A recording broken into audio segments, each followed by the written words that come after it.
So today I am going to show you how to create breakout rooms in Zoom. So to start, you're going to open up a web browser and you want to go to zoom.us.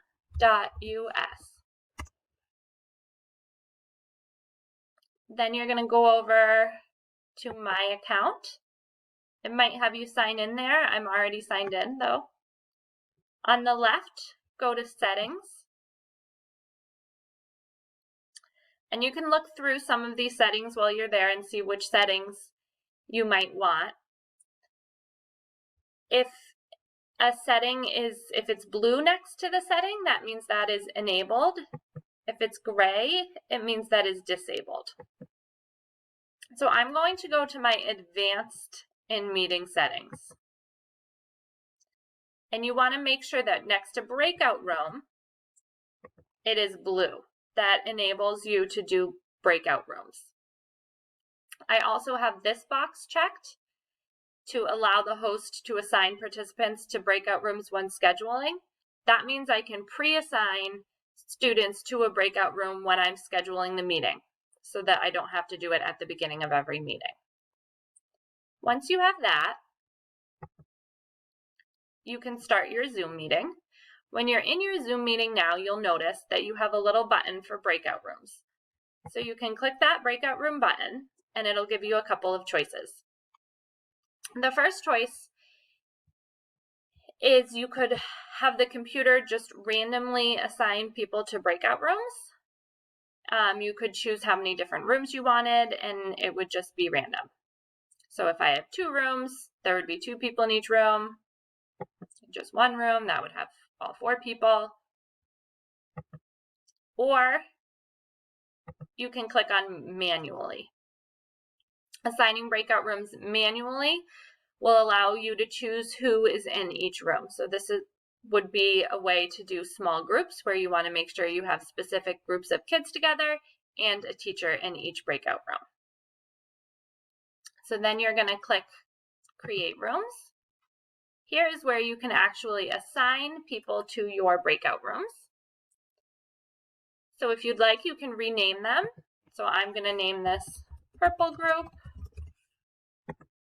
And then I'm going to click here to rename this one Green Group. And then click on Assign. And you can assign whoever you want to each room. You could also, if you forgot to add a room, you could add a room there.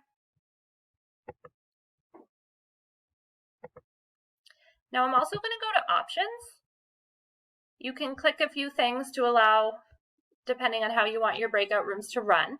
So I want all my participants to be put into the breakout rooms automatically. If I send them to a breakout room, that means they don't have the choice. They are just going to go there right away.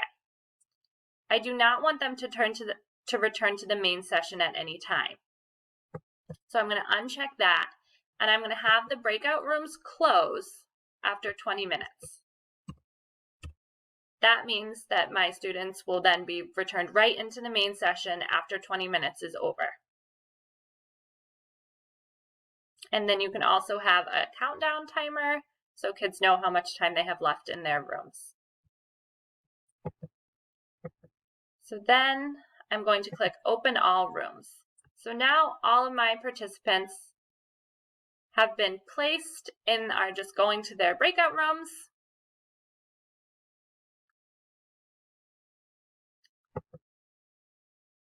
So they are still being moved,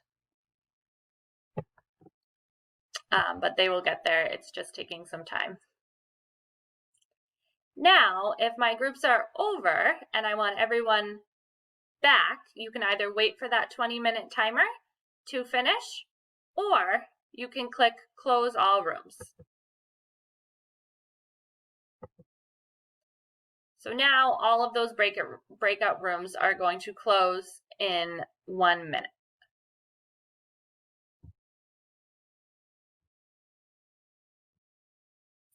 Now everyone is back in the main session because their breakout rooms are closed. If I wanted to assign them to breakout rooms again, I could do the same thing just by clicking on breakout rooms. You have a couple of other options. Maybe if you do not want everyone to be in a breakout room, maybe if you have students that are working on independent work and you don't want them to leave the meeting, but you also don't want them to be part of a breakout room, you can click on the three dots by their name, and you can click put in waiting room. That will put that student into the waiting room. So they are still a member of the meeting, but they cannot hear anything you're saying. They're not able to see you or anything that's happening in the meeting. They're just kind of stuck in that waiting room so that maybe they can do some independent work. And then when it's time for them to come back, you just click admit. And it might take a minute, but it will admit them back to the waiting room. Back to your meeting. You can also, from this screen, you could rename students. So if students cannot type their own names, or if they have something coming up that says iPad or just a device and not their name, you can click the three little dots, click rename, and enter a name. So that's how you use breakout rooms.